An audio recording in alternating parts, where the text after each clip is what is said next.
যাই হোক আমরা ধীরে সুস্থে আমি ওনার পাশে বসলাম, মানে গল্প গুজব করতে করতে আমি উনি বললেন যে তো মুক্তিযুদ্ধ হলো কিভাবে হলো, তারপরে আমি বললাম যে কিভাবে হলো, উনি জানতে চাইলেন কেমন ক্ষয়ক্ষতি হলো, আমি বললাম। তারপরে উনি বললেন যে তুই তো ভয়াবহ লোকজনের কথা বলছিস। উনি বললেন যে কত লোক মারা গেছে রে। আমি বললাম না, মারা গেছে তো কোনো হিসাব কেউ করেন নাই, তবে বিভিন্ন মিডিয়া থেকে ওই যে বিদেশি পত্রিকাগুলো যাচ্ছে, ভারতীয় সাংবাদিকরা খবর দিচ্ছেন, সব মিলে আমরা এখানে যে আন্দোলন করছি, আবু সাইদ চৌধুরীকেও আমরা বলেছি, সেই আমরা সাংবাদিকদের মোটামুটি বলেছি এই পর্যন্ত প্রায় 3 লাখ বাংলাদেশি মারা গেছে। যাই হোক, পরে তিনি উনি বলেছিলেন ইয়েকে, ডেভিড ফ্রস্টকে 3 মিলিয়ন।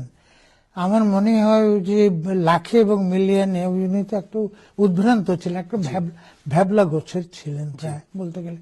কেন কোন দিকে তাকাচ্ছেন কি ভাবছেন বোঝা যাচ্ছিল না।